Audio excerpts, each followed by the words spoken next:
En la quietud de la noche su aspecto puede confundiros, pues ya no llevan sombreros de ala ancha, ni copa alta, ni van montadas sobre palos de escoba.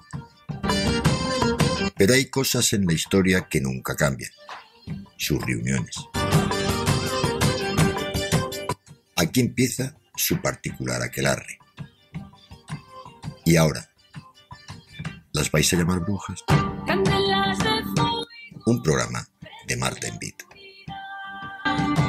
Luces del gentío en la noche de San Juan.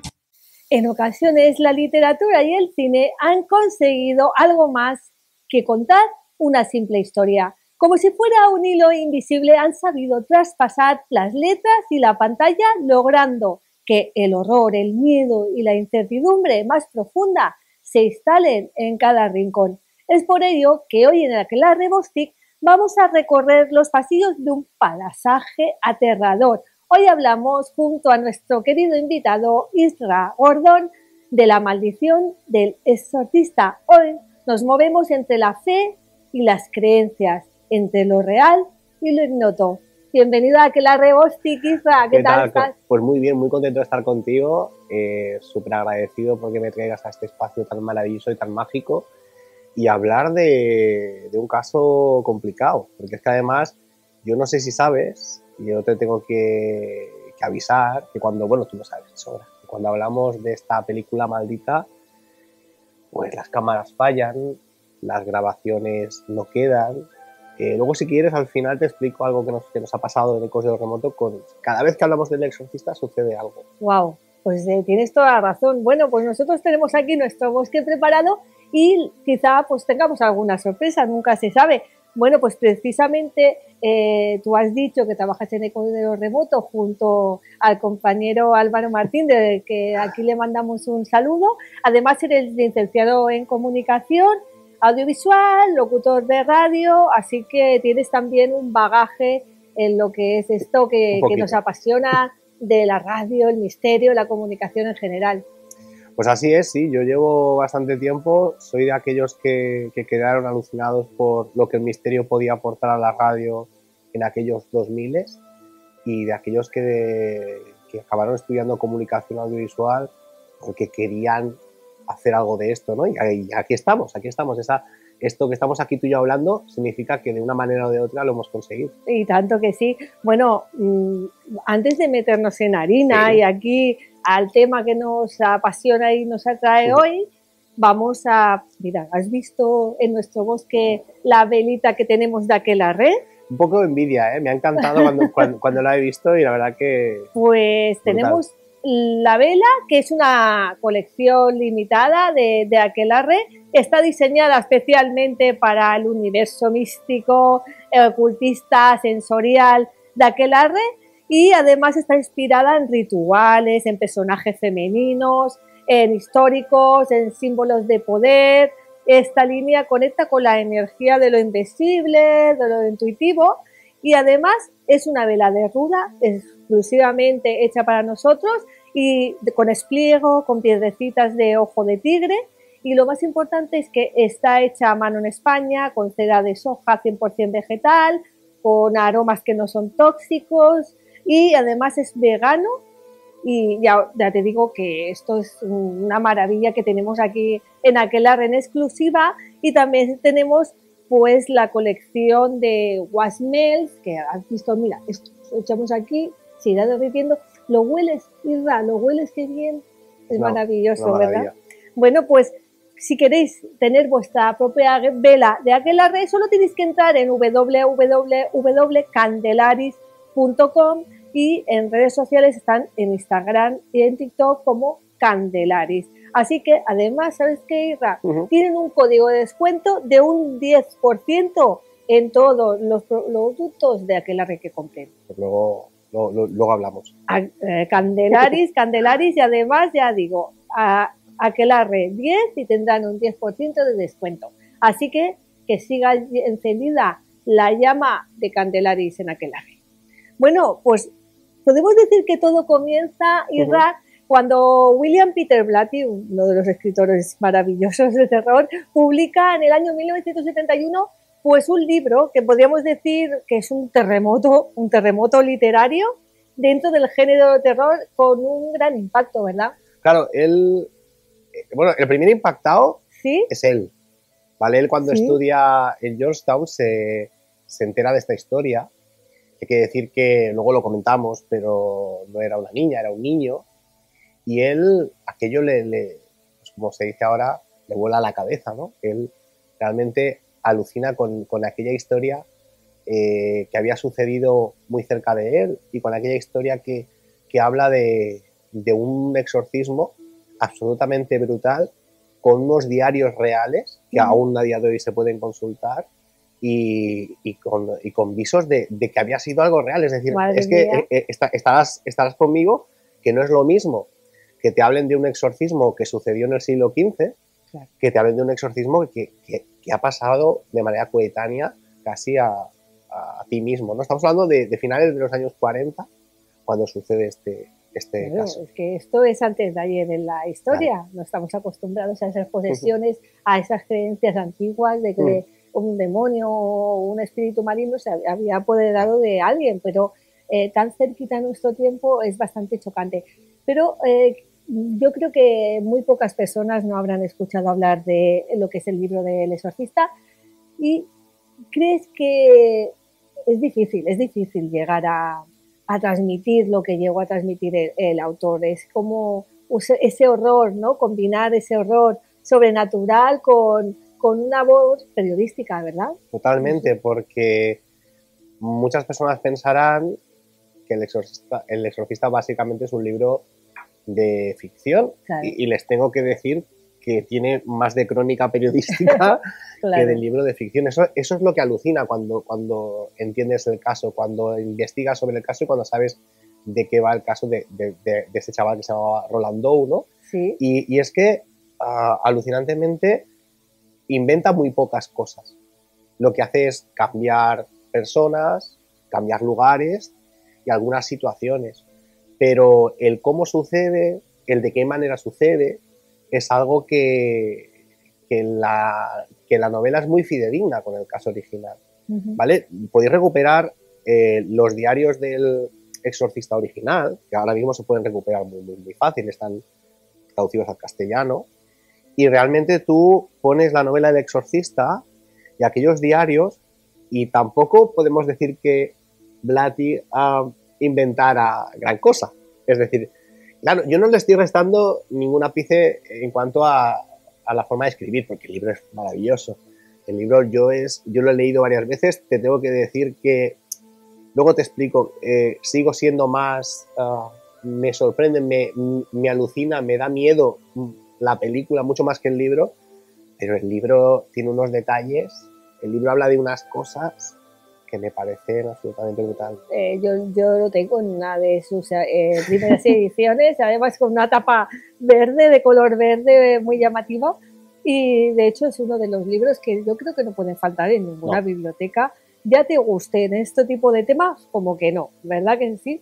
Pero podemos decir que hasta la fecha, pues ese terror se basaba pues en las típicas, no sé, en la época victoriana, en esos fantasmas, con sábana, era el terror de la época. Bueno, es que prácticamente conviven en el tiempo, no voy a decir el final, porque estábamos por ahí, pero ese cine de la Hammer con ese terror en novela que justamente aparece, es decir, las personas no estaban acostumbradas a ese terror, y es un terror que lo más complicado, yo lo he preguntado a mucha gente, porque a mí el exorcista es una obra que me obsesiona, y lo más complicado es que es algo que puede pasar en tu casa.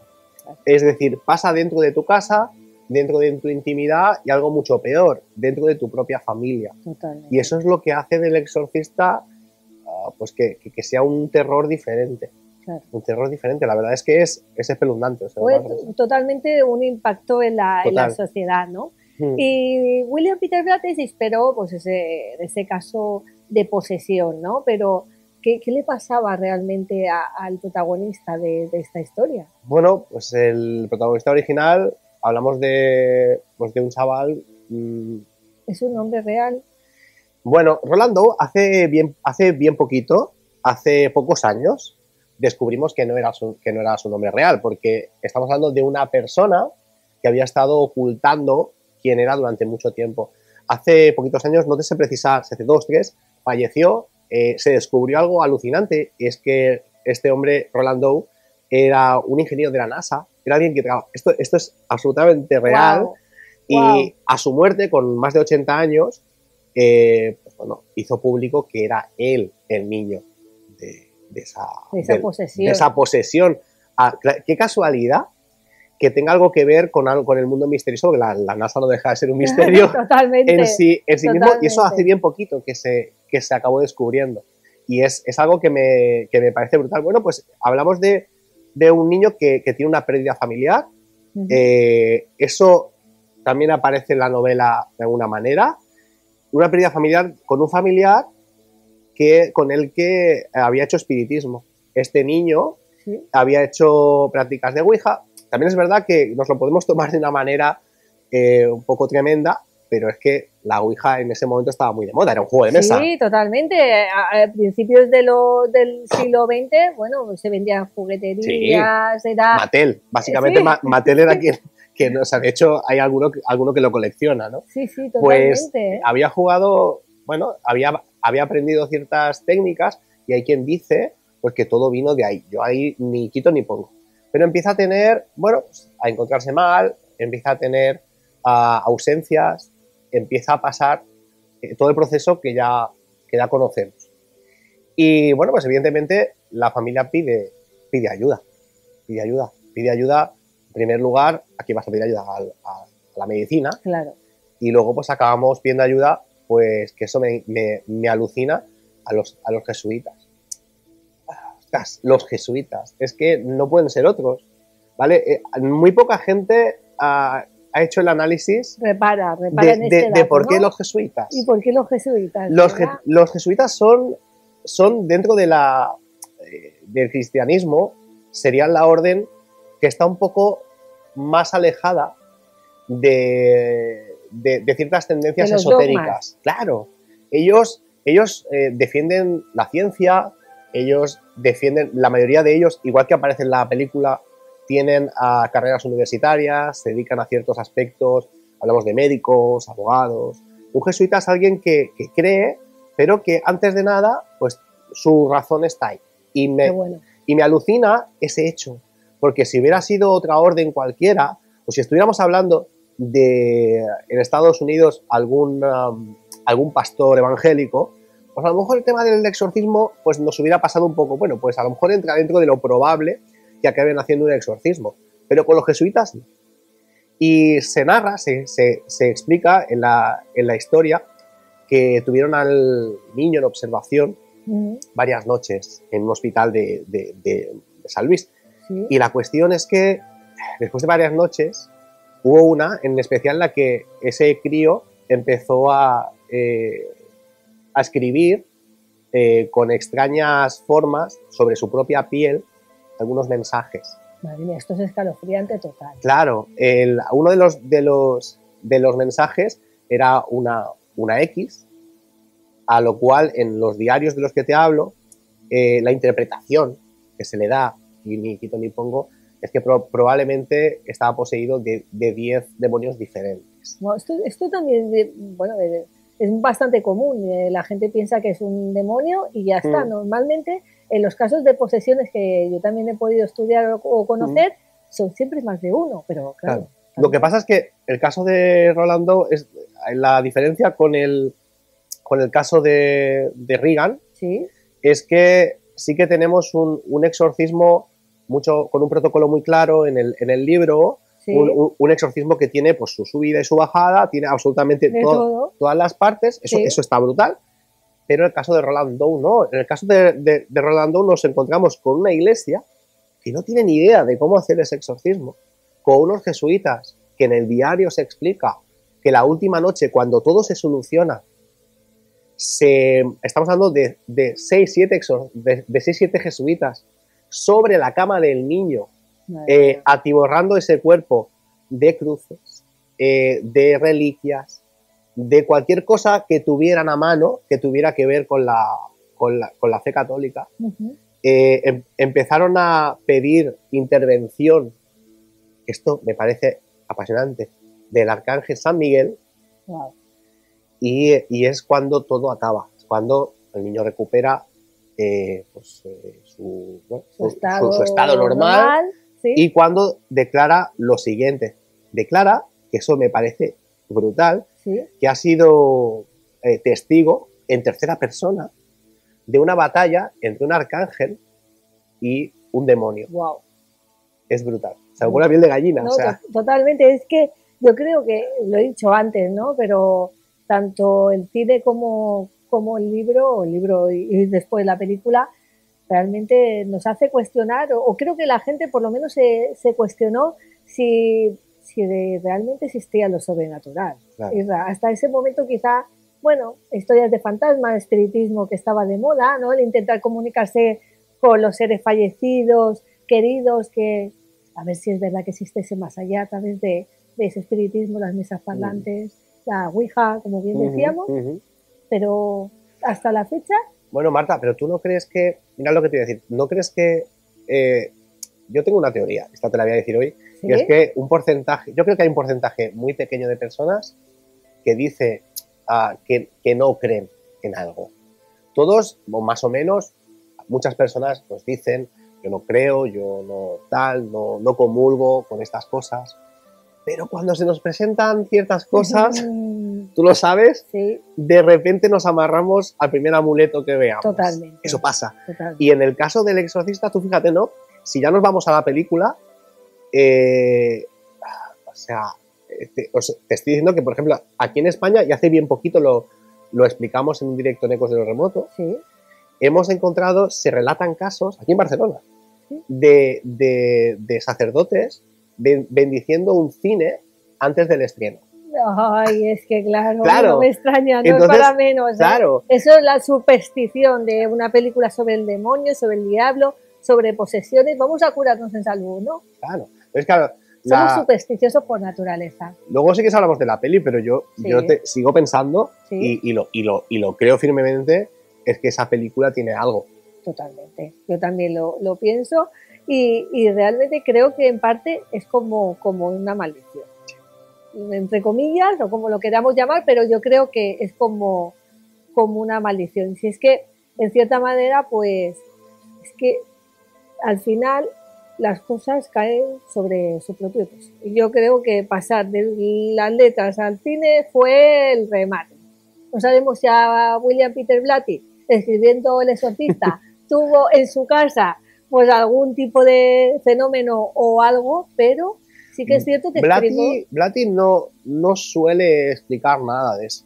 Lo que sí que te puedo explicar es que el que lo tenía muy claro era Friedkin. Sí. Porque desde el principio, si el ambiente ya era complicado, él hizo lo posible porque fuera peor. De hecho, antes de ir con Friedkin, te explico alguna cosa que hubo muchos directores antes que él a los que se les ofreció dirigir esta película. Uh-huh. Hubo hasta 5 directores y ninguno quiso dirigirla. ¿Vale? 5, es que 5, claro, de pronto. se lo dijeron a este hombre porque realmente era alguien muy duro, era alguien que, es verdad, cualquier cosa le servía, y él siempre quería provocar ese algo más inexpectado. De hecho, en The French Connection ya lo consiguió. Uh-huh. Y en este caso también. Claro, tú imagínate, esto, tuvimos la suerte de hablar con algunos de los divulgadores sobre la película en el programa, y nos comentaban cosas interesantísimas. Sí. Nos comentaban, por ejemplo, que Blatty tenía muy claro que debía mantener siempre un nivel de estrés muy alto, muy elevado. Por ejemplo, entre escena y escena, normalmente en un rodaje pues descansas, tomas algo. Claro. Punto 1. Entre escena y escena tenía constantemente sonando la banda sonora de Psicosis. Constantemente. Para relajarse como que no. Constantemente. Wow. Él mantenía, hubo agresiones a un actor por su parte. Eso, él. Se habla, por ejemplo, del padre Dyer, el personaje del padre Dyer, pues que de hecho no era actor, ¿vale? El padre de Dyer no era actor y, bueno, entró allí porque lo conocían y porque, bueno, pues querían darle el papel. Y en un momento dado, Friedkin se quejaba de que no tenía una cara desencajada, que el personaje de Carras le estaba explicando algo y él estaba como... Sí, bueno. Hiperterrito total, ¿no? Y entonces, bueno, se acercó el señor y dijo, mira, William, explícame qué tengo que hacer porque no sé cómo hacerlo. Él, lo digo tal cual, la hostia de Friedkin en la cara a ese señor fue tal que lo que vemos en la escena de esa conversación entre ellos, sí, es a ese pobre señor después de haber recibido una leche con todas las ganas. Y eso lo hizo muchas veces. De hecho, también en la escena del exorcismo, pues no le gustaba especialmente pues como el actor que hacía de Carras pues se lo estaba tomando. Es decir, no lo veo especialmente asustado. Ojo que te estás enfrentando al maligno, tienes que estar asustadísimo. Vamos. Eso, hasta hace bien poquito, se pensaba que era una leyenda urbana y en los últimos años se ha confirmado. Friedkin saca una pistola, da 2 tiros al aire y deja a todo el mundo asustado. Asustadísimo, ¿no? Y claro, aquí pasan dos cosas. Mía. Sí que es verdad que hay una parte que yo creo que hay una maldición activa en esta película y una parte que yo creo que es el mismo Friedkin el que hace de conductor de esa maldición, ¿no? Se habla de algo que esto es un dato muy a tener en cuenta, ¿no? Se dice, y esto lo leí en un libro norteamericano que decía que durante aquellos meses familiares del director dijeron que eso pasa muchas veces, dijeron que no era el mismo, que era una persona mucho más sombría de lo habitual y que estaba imbuido de alguna especie de fuerza. Hay que decir que la película el rodaje dura el doble de lo que tenía que, porque pasa de todo, tú lo sabes. Sí, claro. Además, sí, es eso, que traspasó las fronteras de todo, pero, bien lo has dicho, algo empezó a ocurrir y lo primero que ocurrió ya es que hubo un incendio. Sí, hay un incendio, lo del incendio es absolutamente brutal. Hay un incendio, se produce un incendio en el set y arde todo queda completamente destrozado. ¿Y qué parte es la que queda sin tocar? La que casualmente no arde. Es que la habitación de la niña poseída. De Regan. Es la que queda intacta. Pero espérate, lo mejor que te voy a explicar ahora, que eso lo sabe muy poca gente porque en el mundo del podcast nos pasa algo y es que muchas veces, y esto es normal que sea así, bebemos de otros podcasts y al final acabamos repitiendo las mismas cosas. Una serie de cosas, sí. Y hay una cosa que no se ha explicado mucho, pero sí que se explica en podcasts norteamericanos, y es qué dijo la policía que había provocado el incendio. Atenta porque yo creo que es casi peor que lo que te puedes imaginar. ¿Sí? Vale. La policía dice lo siguiente, ¿vale? Sí. Que había entrado una paloma blanca en el set. Una paloma blanca, eso es muy simbólico. Es que es muy simbólico. Que revoloteando había causado la caída de varios elementos y que había provocado un cortocircuito. Madre mía. O sea, casualmente, no sé tú, pero es que a veces veo todo como, tú sabes que... Como una broma macabra. Una broma macabra. O sea, el maligno siempre está jugando a estas cosas que sí, que sí, no. Hace como, sí. Como, bueno, ahora vamos a empezar a tejer aquí los hilos y os vais a enterar bien de todo. Una paloma blanca. A ver, simboliza la paz, simboliza el Espíritu Santo. El Espíritu Santo. Es que, vamos, y que entrara dentro del set. Sí. Bueno, aquí en nuestro bosque puede haber algún animalito, pero es complicado que, no sé, en un set de rodaje... Es una locura, ¿verdad? Estas grandes superproducciones de Hollywood, que entrara una paloma, no sé, es súper raro. Luego hay otras cosas... Da que pensar. Hombre, sí, da que pensar. Hay otras cosas que pertenecen ya al mundo de la leyenda urbana, pero como sabemos, Friedkin nunca ha dicho sí o sí no, porque a él esto... Le mola, ¿no? Le mola la chicha de decir, bueno, pues vamos a dejarlo de incógnita. O sea, está sin confirmar, pero tampoco nadie, ni siquiera a Warner Bros. Ha dicho que no, que resulta que ¿dónde estaba ubicada la oficina de producción, ¿vale? En la Quinta Avenida, ¿vale? Pues personas de la producción, personas del equipo, han atestiguado que estaba en el 666 de esa misma calle. No puede ser. Claro, eso, claro, cuando te lo escuchas en un podcast de Pepito, de Manolo, dices, claro, bueno, vale. será una chorrada. Claro. Pero cuando lo dicen los del equipo, empiezas a pensar, o estáis todos compinchados explicando lo mismo, o realmente hay algo. Y además es que es un número que se asocia indudablemente al número de la bestia, el 6666, para aquellos que no lo sepan, aunque, bueno, si tiramos de un hilo, pues dicen que no es el número del anticristo. Pero bueno, en tanto...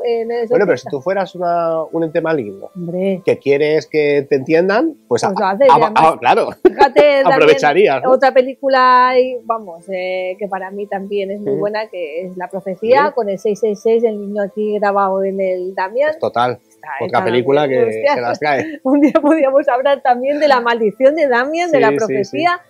Porque hay unas cuantas películas que realmente, Poltergeist, podríamos hacer una larga lista de cosas que han pasado en el set. Pero aquí no paró. En el incendio con la paloma blanca no paró, en las desgracias, en el rodaje del... Bueno, que el incendio, no lo hemos dicho, que pobrecitos provocan 2 muertos en el equipo. Es decir, que no es que fuera el incendio y ya está, sino que provoca 2 miembros de, bueno, un vigilante y alguien pues de los que te guarda por la noche el tema, pues acabaron falleciendo.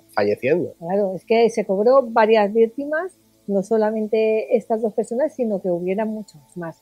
Pero, ¿y por qué se quedó intacta? Esto es para preguntárselo, ¿eh? Solamente la habitación de Regan donde ella estaba. Yo tengo una teoría científica. ¿Ah, sí? Sí. A ver. Esa habitación, en todas las escenas, siempre era la habitación congelador famosa. Sí, es decir, prepararon un congelador de verdad, real, para que la historia fuera mucho más creíble. Y por eso le salía humo a Regan, a los sacerdotes, al padre. Yo creo que fue esa estructura de congelador la que protegió. Claro, que tiene una explicación. Creo yo, pero bueno, que también hay otras, puede haber otras mucho más, también más fantasiosas, pero sí que es verdad que casualmente esa fue la única que acabó. Claro, a lo mejor si estaba enchufado, hacía frío, pues fue como un poco aislante para que se prendiera fuego. Pero realmente fue, no fueron, como decíamos, 2 muertes, sino que fueron 9 muertes en total. Que esto se dice pronto, ¿no? En total y las que no sabremos. Porque, claro, sí que es verdad que cuando hablas con el equipo, cuando escuchas pues con personas que estuvieron allí, con expertos, siempre te dicen lo mismo. Dicen, bueno, es que es una producción muy larga, pasan muchos años y en algunos casos es verdad que los que fallecen son abuelitos, abuelitas, es decir, por ejemplo, el abuelo de Regan, por ejemplo, o la señora que hace de madre de Carras. Claro, pero sí que es verdad que hay otros casos mucho más impactantes. Por ejemplo, en la parte del hospital, que a mí es una parte que me horripila, o sea, a mí la parte que estamos viendo ahí en la pantalla del exorcismo me da miedo. Luego te comento que yo es que la estoy mirando de reojo porque no puedo ver esta peli años después de haberla visto 1000 veces, pero la parte del hospital me parece realmente un horror. Pues hay uno de los enfermeros, que no sé si sabes, que bueno, él quería ser actor. Y acabó entrando en el equipo, pues bueno, vas a hacer de extra de uno de los enfermeros. Bueno, está muy bien. Para empezar, está fantástico. Pues unos años después, muy poquitos años después, este hombre acaba matando a un crítico que había hablado mal de él, y cuando la policía investiga el caso, descubre que era un asesino en serie. El que quería ser actor y hizo habían estado trabajando en la película con un psicópata, un asesino en serie. De hecho, esto es brutal. Claro, es que, ¿por qué? ¿Y si le hubiera dado por...? Pues no lo sé. Bueno, de hecho, sí que sabemos que muchos asesinos en serie modernos citan al exorcista como una de sus inspiraciones. Claro, tienen buen maestro con anterioridad. Pero has mencionado a la mamá del padre Carras, también dicen que, claro, era una mujer mayor, pero esta señora no estaba enferma. No. Es decir, claro, decía mi padre una cosa, a ver, y decía que para morirse solo hacía falta estar vivo. Eso es así. Eso no hay duda ninguna. Me encanta. Pero es curioso, ¿no? Que esta mujer no estuviera enferma y de un día para otro muriese. Bueno, también fallece el hermano de Max von Sydow, también, alguien joven, porque es curioso el caso de Max von Sydow, que lo estáis viendo ahí, pues como el padre de Merrin, sí. y muchas personas piensan que es un señor mayor. En el rodaje de este hombre tenía 44 años. De hecho, muy poca gente sabe, que esto ya es muy cinematográfico, que se tardaba más en maquillar a este hombre que en maquillar a Reagan. Sí, pues la Reagan estaría bastante el maquillaje bien, de Reagan era unas 6 horas, pero el maquillaje del padre Merrin era mucho más, porque era un señor de 44 años que tenía que aparentar 70. Wow, pues esto también es una curiosidad. Es muy curioso. Otra hipótesis es que lo pasó tan mal durante el rodaje también que envejeció 10 años. Que envejeció 10 años. Estamos viendo ahora justamente una imagen icónica.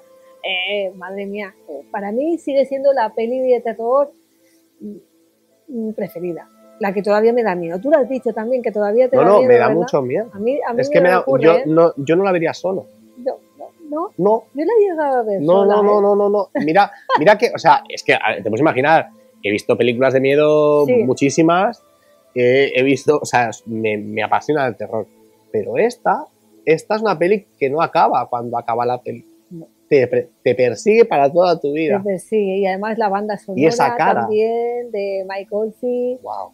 Además, mira, fíjate que yo sabes que me dedico también a los tours, a la guía de rutas, y a veces aparece la canción de Mike Oldfield, el Tubular Bells, por ahí cuando voy caminando. Así que todo recuerda. Todo es por algo. Todo recuerda al exorcista.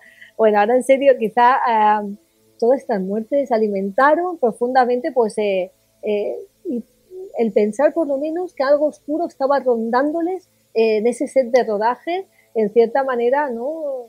¿No crees?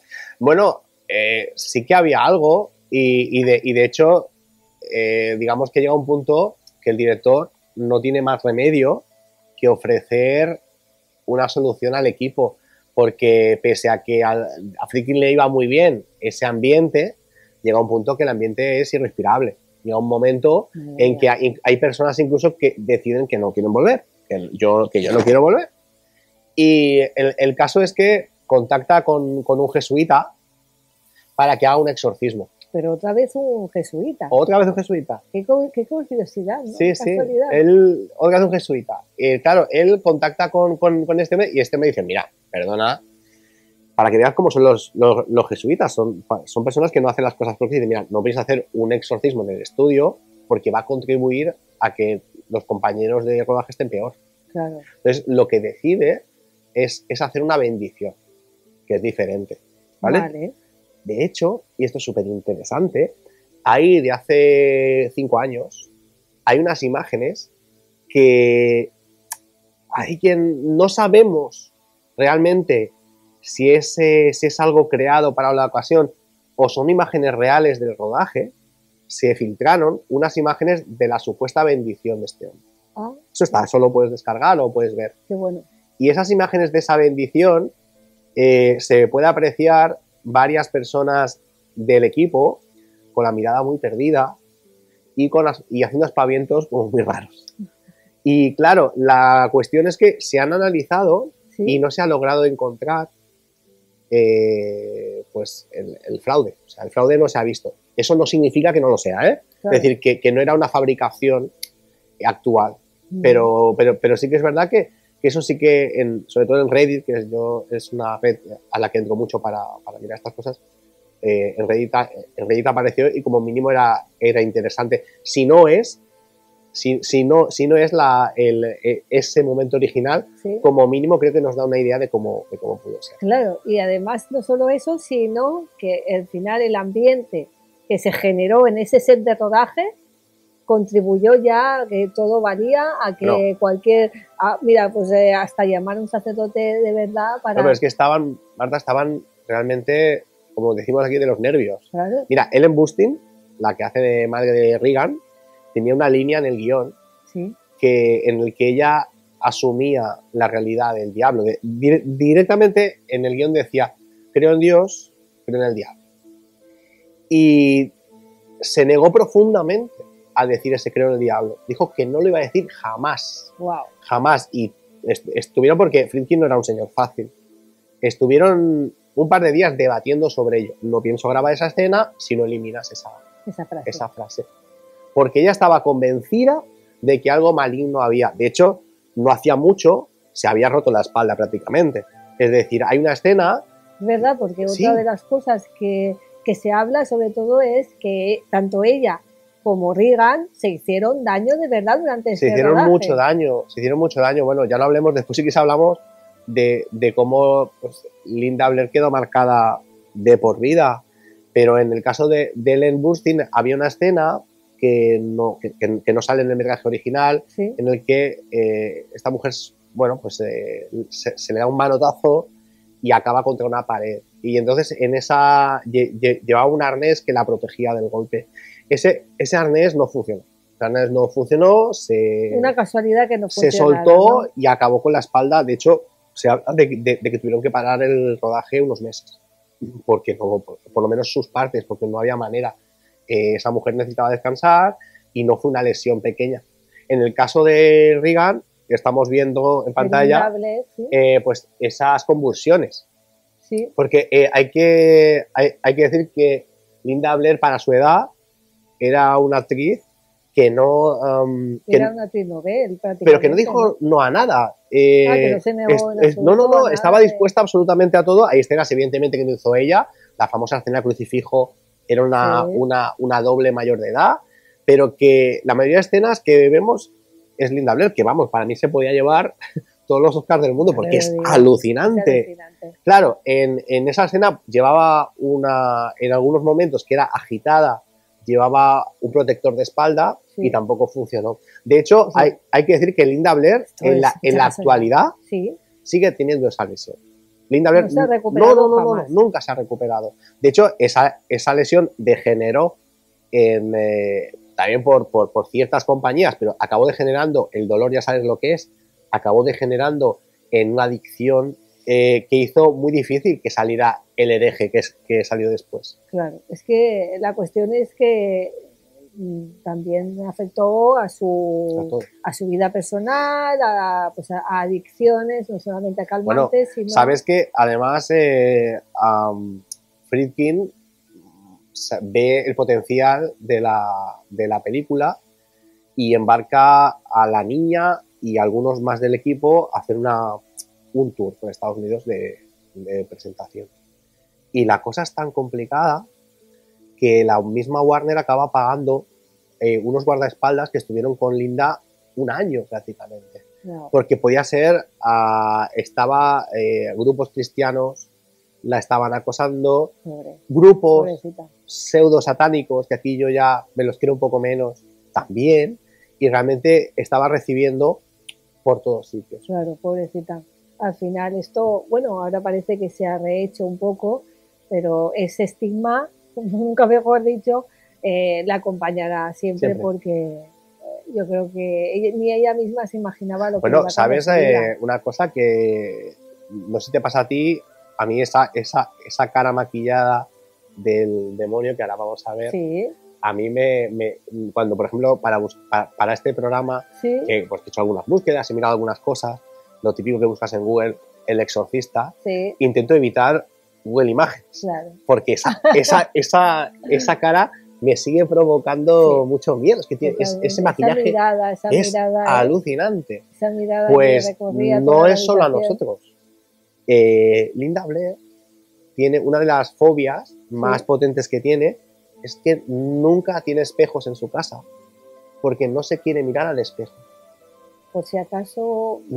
Resulta que ella dice, en una entrevista, comenta Linda que se pasaba muchas horas viéndose en un espejo cómo se iba transformando en aquello. Claro. Es decir, cada día de rodaje era 6 horas transformándose en aquel monstruo y se podía ver a sí mismo.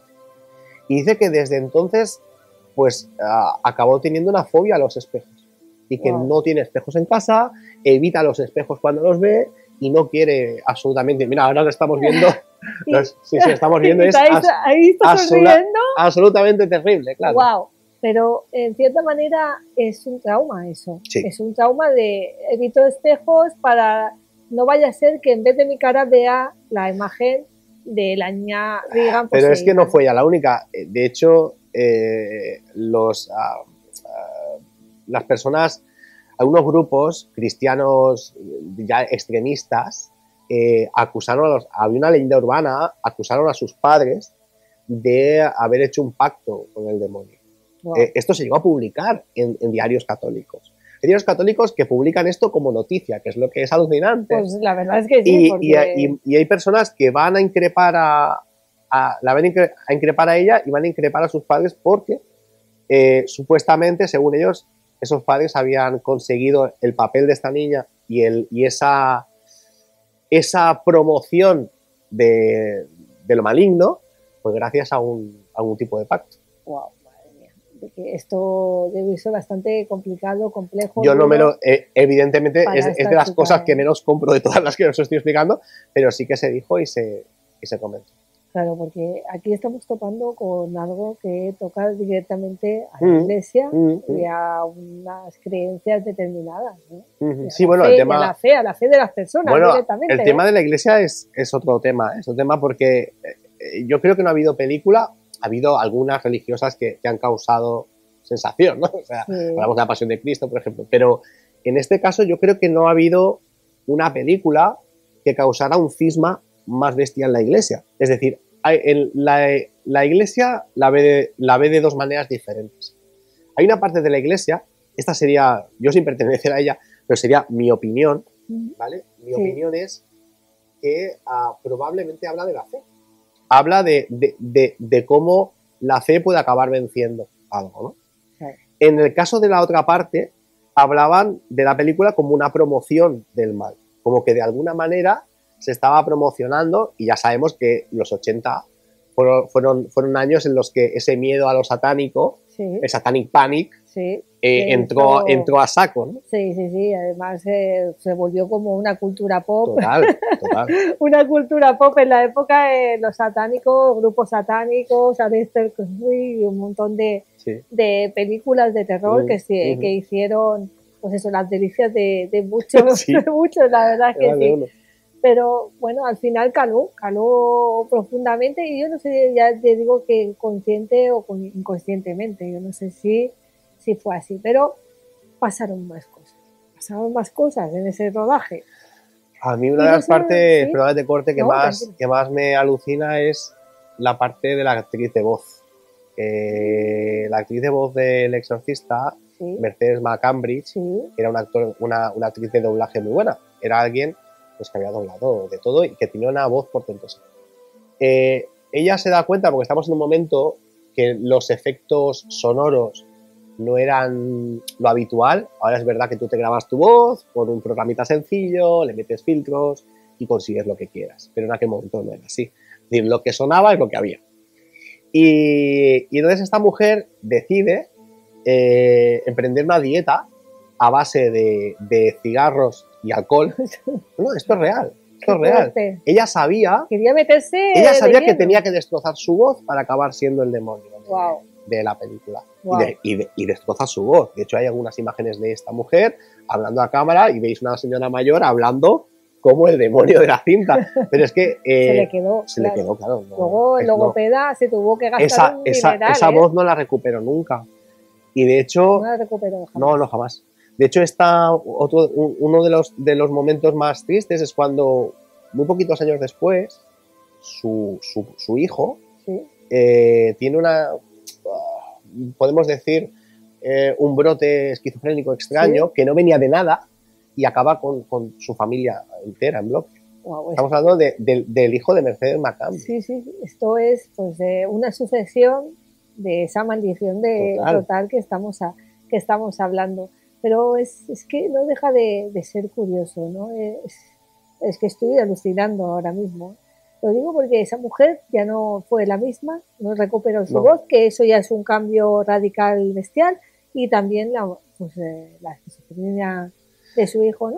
Es que además hay un parte del caso, se habla de esquizofrenia momentánea. O sea, se habla de un brote que no tenía por qué aparecer. Y eso es lo que alucina. Estamos en esta película de un montón, con un montón de casos alrededor, es que es de muertes extrañas y de cosas que suceden un poco al margen. Y la verdad es alucinante, pero es que no podemos ir, para que te hagas una idea, sí. no solo es en la película, No. es en la película, es en el estreno en cines. Sí, totalmente. No sé si te han explicado lo que sucede en Roma el día del estreno. Sí, es que esto es brutal. Es que, claro, y eso está en diarios, o sea, claro. no nos lo estamos inventando. No, en absoluto. Se va a estrenar, o sea, en el año 73. Imaginaos todo, se va a estrenar en Roma sí. Además. Además, es que... En Roma. Que podías estrenarla en Pekín, pues no, en Roma. París, vale, la estrenas en Roma y cae un rayo en una iglesia y aparece fotos de esa cruz en el suelo de la plaza ardiendo. Totalmente. Casualidad. Y minutos después se estrena el Exorcista en Roma. Claro. Y claro, pues ya nos podemos imaginar. Yo lo siento mucho, pero no me imagino a Friedkin. Yo tampoco creo que llegase a tanto, ¿no? Pero es brutal, ¿no? En Roma, un rayo encima de una iglesia que tira la cruz. Bueno, en Estados Unidos, aparte de que hay algunas personas que acaban en el hospital por temas nerviosos, eso es otro tema, hay una mujer que ante lo que ve en pantalla no lo resiste. Y le da un ataque al corazón. Le da un ataque al corazón. Otra que decide huir, se resbala y se le acaba partiendo toda la mandíbula. Y esa mujer, que es curioso, acabó denunciando a los estudios. Bueno, en parte tiene razón, es que me ha asustado tanto que... Claro, en los ataques al corazón, los desmayos, ambulancias en las puertas de los cines, todo esto provocó El Exorcista. Es que estamos hablando de una película que hizo que la gente se metiera tanto en creer que esto era real también, que acabaron fatal. Bueno, también hay números, tenemos cifras de la misma iglesia de cómo las peticiones de exorcismo se multiplicaron por mucho. Claro. Es que aquí esto se convirtió en el mal existe, actúa y nosotros tenemos que poner el remedio. Te quiero pedir que hagas y tú y la gente que te ve, quiero que hagáis un ejercicio porque hace poquito fui a verla otra vez y la fui a ver a lo que para mí son los mejores cines de Barcelona, que son el Cine Fenómena, y estaban dando pues la edición original en celuloide. Sí. Y tengo un amigo que se dedica a la psiquiatría. Uh-huh. Y me dio un tip. Dice, mira, la próxima vez que veas El Exorcista, en lugar de verla como una película sobre la religión, sobre la fe, sobre posiblemente la magia, ¿por qué no la ves como si estuvieses viendo la historia de una persona con una afección psiquiátrica? Qué bueno. Te puedo asegurar, y estoy seguro de lo que estoy diciendo, de que esa película es infinitamente peor desde esa perspectiva. Claro. Porque cuando crees en la fe, cuando crees que hay algo que... igual que crees en el demonio, crees en el bien. Igual que crees en que alguien puede mutar de esa manera y acabar siendo eso que vemos en pantalla, pues podemos salvarlo. Pero cuando eso se transforma en una enfermedad... Aquí todavía esto es más escalofriante todavía. Sí, yo cuando me lo comentó, además estuvimos hablando largo y tendido sobre todas las patologías que él observaba en la película, porque eso está súper bien tratado. ¿Sí? Qué tipo de fenómenos son los que... Bueno, porque este chaval... Estuvimos hablando de sansonismo, claro, estuvimos hablando de una serie de cosas que en algunas patologías psiquiátricas se dan. Sí. Se dan. O sea, el don de lenguas no es tan raro en psiquiatría. Entonces, claro, cuando te lo explican así, pues oye... Bien, hay personas que se dan un golpe en la cabeza y empiezan a hablar en inglés. Y ¿Qué prefieres? Pues a lo mejor la fe, en este caso, creo que es mucho, mucho mejor. Claro. Pero sí que es cierto que hay pues esquizofrenia, problemas mentales, que pueden estar muy relacionados y que pueden provocar muchas de las cosas que le pasaban a Reagan. Incluso, no sé, problemas hormonales también, quiero decir que esto no quiere decir claro, que ahora que tenga alguien... Está la lectura del guión en plan adolescente existe. Hay interpretaciones del guión que me parece un poco bestia, la verdad, pero que dicen que lo que estamos viendo es pues como de una manera un poco abrupta, ¿sí? Como Reagan pasa de niña a mujer, ¿no? Wow. Eso se ha llegado a especular. Como que es el mensaje real de la película. Sí. Todo esto que estamos viendo en pantalla con la cabeza girada, bajar las escaleras. Como una metáfora un poquito subida de vueltas del acné, de los malos modos, del mal... todo. Bueno, pues no lo veo tan descabellado. Si hemos visto a algún adolescente cerca, sabemos que puede parecerse. Sí, ya, y tanto que sí. Lo curioso es que, no sé, nunca me lo hubiera planteado. Pues ahora la vas a ver de otra manera. Pero realmente, si a mí me han quitado personalmente esta película, era porque yo era muy niña cuando la vi.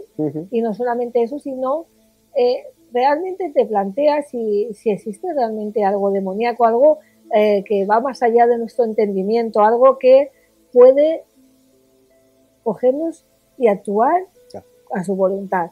Eso es lo que yo percibí o yo recogí de esta película. No sé qué recogiste tú. Pues a mí es la parte que más miedo me da. Es la parte de que hay algo que pueda acechar en algún momento, ¿no? Exacto. Y eso es terrorífico. Eso es absolutamente terrorífico. Esa sensación, ¿no?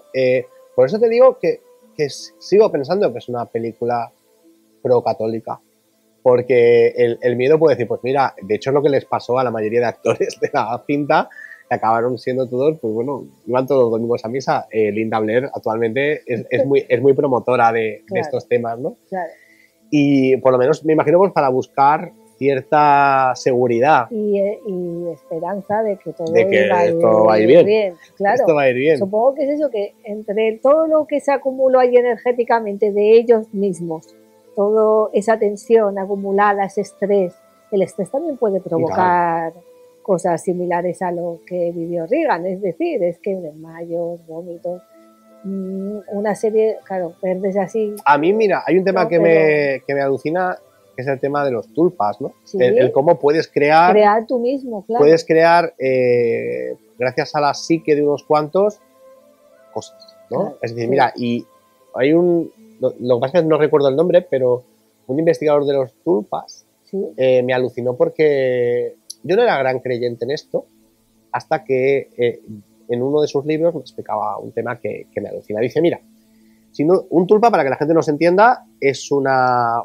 construcción mental de una o de varias personas que se puede convertir en realidad. Claro. Es decir, ya sea una maldición, sea un ser o sea un objeto. Que se habla en el Tíbet, se habla de tulpas, de personas que han hecho aparecer ciertos objetos. De hecho, hace poquito en Aquelarre, aquí Bosti, que Gemma Fontana, nuestra compañera, habló de una mujer que estuvo recorriendo muchos países y todavía pues eso, creó su propio tulpa, que al final se tuvo que deshacer de él porque la estaba... ¡Qué historia! Pero bueno, es brutal, sí. Pues decía este escritor que si no crees en los tulpas, fíjate en algo tan sencillo que tenemos cada día como el dinero. El dinero es una construcción social. El dinero es un papel o un trozo de metal. Claro. Por el dinero se mata, por el dinero haces lo que sea, por el dinero hay vidas que acaban y parejas que se separan. Y decía eso, dice, si hemos sido capaces de concentrar en un trozo de papel o en un metal ese tipo de historias, ¿qué no podemos hacerlo con otras? Y desde que leí esa metáfora dije, oye, pues los tulpas sí que deben de existir. Y yo me imagino que un grupo de personas, como en esta película, que esto sí que es alucinante, en la primera reunión que tiene Friedkin con todo el equipo, los reúne a todos y lo primero que hace es leerles el diario del exorcismo original. De mira, esto que vamos a hacer es una traslación de una historia original que pasó en Boston. Y claro, me imagino a ese equipo así, con ese estrés, con esos maquillajes. Regan tenía que convivir con una muñeca animatrónica como ella, de tamaño real, maquillada así todo el día. Madre. De hecho, algunas escenas de la cama es la muñeca animatrónica. Wow, es que es mucho tiempo con este nivel de estrés, es mucho tiempo con esa oscuridad. Totalmente. Y yo tengo una sensación, creo que por eso ahí está la diferencia entre el libro, ¿por qué el libro no provoca víctimas y la película sí? Es verdad, eso es una muy buena pregunta, claro. Básicamente porque no hay un grupo de personas implicado, Vale. en los cuales se está aplicando pues toda esa tensión. Y yo, si me preguntan como opinión, ¿qué crees que provoca lo que provoca en el sorteo? Pues ese mal rollo, ese estar cada día bañándonos en esa negatividad, claro, y en esas sensaciones. Claro, al final en ese estrés, en esos nervios, en esos accidentes que ocurren, en el incendio, viven cosas extremas completamente, cada día de rodaje prácticamente, con lo cual esto no puedes ir como si fueras a hacer sonrisas y lágrimas. Esto no, el ambiente no puede ser el mismo nunca en la vida, vamos. No creo que, que Sor María viviera. Claro, es que claro, se entiende ahora quizás bajo esa perspectiva que quizás también era una sugestión brutal, colectiva, algo estaban generando y en un tulpa algo que provocaba que las cosas fueran a peor. Llámalo tulpa o llámalo maldición o llámalo pensamientos negativos que al final nos envuelven a todos. Claro, en algún momento determinado yo creo que nos ha pasado y esto lo digo muchas veces, ¿no? A veces no estamos hablando de entidades de otros, no sé, del más allá. Nos pasa corrientemente, no sé, entramos en un lugar nuevo que no hemos entrado nunca, puede ser un restaurante, un bar, un nuevo trabajo, lo que sea. Y tú a los 5 minutos, a los 10 minutos te quieres ir porque no te sientes bien, ¿no? Ya estamos generando, no, captando algo que hay allí, no tiene por qué ser del otro lado, ni entidades ni nada, pero quizás la energía de alguien que se encuentra en ese lugar o en bueno, ya sabes, se habla de las neuronas espejo, ¿no? Es decir, que tenemos una capacidad empática para entender ambientes, para entender pensamientos, una especie de transmisión entre personas que no notamos pero existe. Y claro, yo de verdad, la película del exorcista para mí no es la propia película. La película sería el cómo vivieron ese rodaje. Claro. Realmente aquello tuvo que ser bastante complicado. Caótico. Muy caótico. Y luego el resistirlo como lo resistieron. Hay que ser masoca al final, ya no lo haces por... Yo creo que al final el dinero no, lo haces por la pasión y el querer acabar dicha peli. Bueno, tú sabes que tú, antes de ofrecerle, que lo he dicho al principio, uno de los candidatos para hacer la película era Kubrick. Sí. Wow. Y Kubrick se negó. Kubrick leyó aquello y dijo, supersticioso. Lo siento, pero no. Supersticioso. Mucho. Pues mira que sus películas tampoco se quedan atrás. Sí, pero el maligno no aparece. Claro. Y él dijo, esto no. Esto mejor no. Esto no. Aunque que cómo hubiera sido un exorcista con Kubrick. Uf, ha sido terrible también. La verdad es que yo creo que él refleja la maldad humana bastante bien. Quiero decir que estoy de acuerdo. Que dentro de lo que cabe, no sé yo si al final los demonios somos nosotros mismos, ¿no? Claro. En cierta manera, ¿no? O por lo menos lo provocamos. Claro que mucha gente que nos está escuchando lo mismo no está de acuerdo con lo que acabo de decir y cree realmente firmemente que el demonio existe. Yo creo en el mal sí que existe. Igual que existe el bien, el mal también existe en las personas. Y para finiquitar, para que no se nos queden cosas en el tintero, digamos que tenemos una especie de epílogo a toda esta maldición, que luego ha seguido, porque es verdad que han seguido pasando cosas incluso en las películas más actuales. Es decir, por ejemplo, en el comienzo, una de las personas designadas a la banda sonora no lo hace porque muere justo antes de presentar la banda sonora. Estamos hablando de Kamen, que muchos lo conoceréis por bandas sonoras míticas. Pues esto es uno de los casos, pero os quiero hablar sobre todo del musical del Exorcista. Sí. Que es otro de los casos. Yo te voy a hacer una pregunta. Sí. El musical del Exorcista tenemos una actriz irlandesa que tenía 40 años en ese momento, que es la que iba a encarnar a Regan. De hecho, llega a hacer una actuación, la ponen al día siguiente, alucinante, hablan de ella de una manera brutal, has hecho una gran actuación, pareces poseída de verdad. Madre mía. Y al día siguiente se la encuentran, como dicen en YouTube, desvivida. Desvivida, ahora se lleva mucho esa palabra. Sí, ¿verdad? Para no decir la otra palabra. La otra, sí.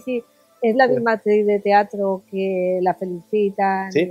¿no? La felicita al director, quiere ir a felicitarla, perdona, a su hotel. Pero las extrañas circunstancias en las que se encuentran. Sí, se la encuentran como en cruz. En cruz, con un montón de arañazos. Que luego dicen que fue pues a través de barbitúricos y tal.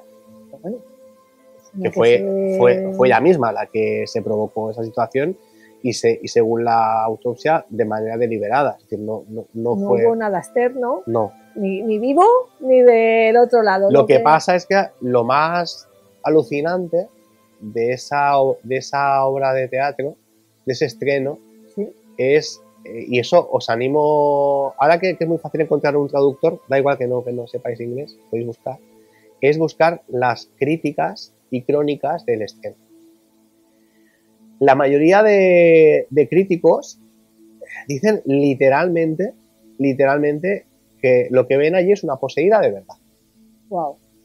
En el teatro. En el teatro. La mayoría de críticos. De hecho, varias de las críticas de ese momento, el titular es ese. Como si una posesión de verdad. Para ellos, lo que ven allí en el teatro no es lo normal. Y así lo hacen saber. Y de hecho, bueno, pues... Además también provoca más desmayos, más gente a tener que ser atendida, y etcétera, porque también... Bueno, ya sabes que los teatros también son especialmente proclives a estas cosas. Totalmente. Bueno, eso debió ser... No sé. Yo realmente no sé si sería tan valiente de llegar a... Ya lo sé. A enfrentarme a algo así, aunque sea, no sé, en un rodaje o en el mismo teatro, no lo sé. Complicado. Aunque nos dedicamos a estos temas, no lo sé. Sí, pero es verdad que bueno, ya te decía al principio, que cada vez que en Ecos de Remoto Álvaro y un servidor hemos hablado del Exorcista, pues se nos ha perdido la grabación. Pues espero que no nos ocurra. Espero que no han sonado las cosas. Ay. De hecho, íbamos a entrevistar una vez a uno de los mejores, si se puede decir la palabra, exorcistas del mundo, que es Acuña. Sí. Y hasta 2 veces... y no pudimos entrevistarlo. De hecho, el hombre se enfadó porque pensó que es que nosotros estábamos pasando de él y se mosqueó con nosotros. De hecho, jamás nos dio una entrevista. Pero es que no hubo manera posible de hacer funcionar los elementos que era muy sencillo, conectarnos con él, grabarlo con el ordenador, ya está. Nunca llegó a funcionar. No había manera. Y eso nos ha pasado cada vez que tocamos el mal, tocamos el maligno, pues siempre hay ¿sabes? Como pequeñas... no sé, como decirlo, da la sensación de que como un demonio burlón que aparece por allí y de repente dice, pues, ahora no me da la gana. Ahora vais a saber que estoy aquí de verdad y voy a ser yo. Sí. Pero se supone que después de todo, de toda esta historia de la maldición del exorcista, han visto la luz otras historias de niños, de personas que supuestamente han estado pues, poseídas, como podría ser el caso de Annalise Michel, que esta mujer fue en 1975-76, que también se han hecho películas. Y es que estas películas quitando la del exorcista, las demás no las he visto, las de posesiones. Pues este caso... Es una chica alemana de 23 Este caso años. se las trae porque además es un caso que se lleva a los tribunales, es un caso que sale, que eso es muy interesante, sale del propio ambiente pues católico, ¿no? Es decir, acaba siendo juzgado. Y eso es una pasada. Claro. Es una pasada. Claro. Porque es decir, porque ella acaba falleciendo. Sí. Entonces ¿se le ha salvado o se le ha llevado a... ¿Vale? Aquí en España tenemos lamentablemente el exorcismo de Almansa, por ejemplo, que es un caso diferente, muy diferente, porque estábamos hablando de unas personas que realmente pues no estaban como tenían que estar. No. Y hicieron cogieron a una de las hijas, 2 hermanas, creo, la madre de la niña y su hermana, una niña de 13 o 14 años. Bueno, sí, realmente y acabaron. Que estaba poseída la niña y acabaron asesinándola, pero de una manera muy cruel, muy dura. Y tantos años después, la chica ya está, la madre ya está en la calle. Es que sale muy fácil y muy gratis, ¿no? Pero claro, aquí en este caso de que estamos hablando de la chica alemana, yo creo que se abrió el debate porque quizás se dieron cuenta que hay alguna afección, dijéramos, ginecológica que puede provocar todos los, dijéramos, síntomas que la pobre chica estaba viviendo. Pero aquí volvemos a juntar la ciencia con las creencias, con los religiosos. Pero ¿tú crees que en el fondo son cosas muy diferentes? Mira, te explico por qué. Es decir, en la Edad Media se creía básicamente que podías curar un constipado haciendo unas plegarias porque es que algo maligno te había rozado, y no la gripe. Claro. ¿Y por qué no estamos hablando de algo que no entendemos todavía, pero que a lo mejor de aquí a 100, 150 años entendemos y sabemos que es un tipo de afección y que a lo mejor es verdad que se puede curar con un tratamiento? Porque como inicia El Exorcista es alucinante. O sea, son los mismos médicos los que aconsejan como tratamiento de choque a la madre de Regan, pues que la trate con un exorcismo tradicional. Mira, a veces funciona porque es como una especie de tratamiento psicosomático que consigue de alguna manera apaciguar esos síntomas. Claro. Y claro, o sea, es que se abre aquí el rito, un gran debate. El rito de alguna manera dentro de la ciencia, ¿no? Y eso es alucinante. Totalmente. Bueno, han habido otros casos como el Clara Germana en Sudáfrica en 1906, cuando una estudiante, pues en una misión cristiana, comenzó a hablar en idiomas, pero ya hemos dicho que esto puede ocurrir en algunos problemas mentales. Sí puede ocurrir, pero no deja de ser chocante. Totalmente. Porque o sea, que tú conozcas idiomas que no has escuchado en tu vida no entra dentro de lo común. No, y además tenía una fuerza sobrenatural, dijeran, y los testigos aseguraron que su cuerpo se elevaba y todo hasta 1 metro sobre el suelo durante estos rituales del exorcismo. Porque yo creo que había a lo mejor un estado alterado de conciencia por algo que nosotros quizá desconozcamos, ¿no? Pero es brutal. Luego también el caso de Robbie Mannheim en Estados Unidos, también muy similar al de Roland Doe, donde sucedió en Maryland, estuvo documentado por más de 40 testigos, incluyendo médicos, y que decían pues que los gritos eran imposibles de reproducir por la voz humana, heridas espontáneas en el cuerpo. Y este caso la Iglesia tuvo el secreto, el expediente guardado para que no se enterara nadie. Es decir, que en el fondo, cuando ocurre algo muy extraño, ellos tampoco lo divulgan tanto como pensamos. Yo creo que no interesa realmente porque de alguna manera la Iglesia entiende, la Iglesia sabe mucho de marketing. Claro, la Iglesia es el marketing primigenio, ¿no? Sí, desde luego. Y de hecho, en este sentido, creo que estamos en unos momentos en los que este tipo de cosas pues alejan al público general, ¿no? La Iglesia pretende atraer cuantas más personas posibles y este tipo de cosas pues no atraen al gran público. Es decir, tenemos que hacer, igual que existe el cine familiar, pues la Iglesia tiene que establecer un dogma que sea pues, más o menos asequible a todo el mundo. Y meter los exorcismos, meter ahí esa lucha contra el mal, pues no queda bien. De hecho, nosotros en el programa hemos hablado con sacerdotes y yo he hablado con varios amigos que tienen que ver con el tema, están dentro de la Iglesia, amigos diáconos, y me han comentado esto, que no es habitual, que no se evita el tema. Sí, y de hecho los sacerdotes que se ocupan, no podemos decir otra cosa, sino que básicamente se les aparta. Es decir, alguien se tiene que ocupar, pero tú aquí no. Nosotros en Cataluña tenemos 10 exorcistas, uno por cada archidiócesis, porque esto hay que tenerlo, porque hay demanda, y si hay demanda se necesitan exorcistas que están pues proclamados por obispos, el Vaticano está al corriente, quiero decir que tenemos todos exorcistas, pues si tienen que actuar. Y hace poco pues se sabe que muchos de ellos pues practican exorcismos y hay lista de espera para esto, ¿lo sabías? Sí, sí, igual que en la seguridad social.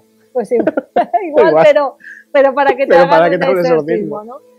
Teresa Porqueras, que es una divulgadora de aquí de Cataluña, ella ha escrito la biografía de Juan José Gallego, uno de los exorcistas que murió en 2017 de aquí, de la diócesis de Barcelona, y realmente pudo asistir a un exorcismo real, estuvo contándonoslo en los primeros programas de Aquelarre hace un par de años, y la cuestión es que escalofríos da. Y yo creo que al final es que nos sigamos haciendo una misma pregunta. ¿Existe realmente el demonio? El demonio no sé, pero el mal existe y lo vemos cada día.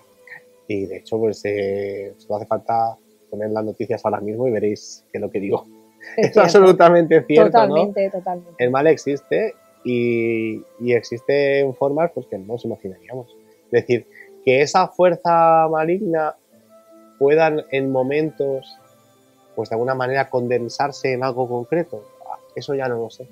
Pero sí que creo, de hecho dicen aquello de que básicamente el demonio lo que quiere es que no creas en él, ¿no? Porque así su entrada es mucho más sencilla, ¿no? Yo sí que creo que hay una parte, y una parte que está en todos nosotros además, pues que hay esa parte más oscura, esa parte que quien evita y a quien potencia, eso es, el libre albedrío es así. Claro. y también hay momentos para todo, ¿eh? Hay momentos que ahora no me apetece ser bueno, ¿no? Claro. Pero sí que es verdad que sí que creo en eso, y la pregunta para mí es otra, decir, bueno, si creo en eso, significa también que obligatoriamente tendría que creer en lo otro, ¿no? Claro.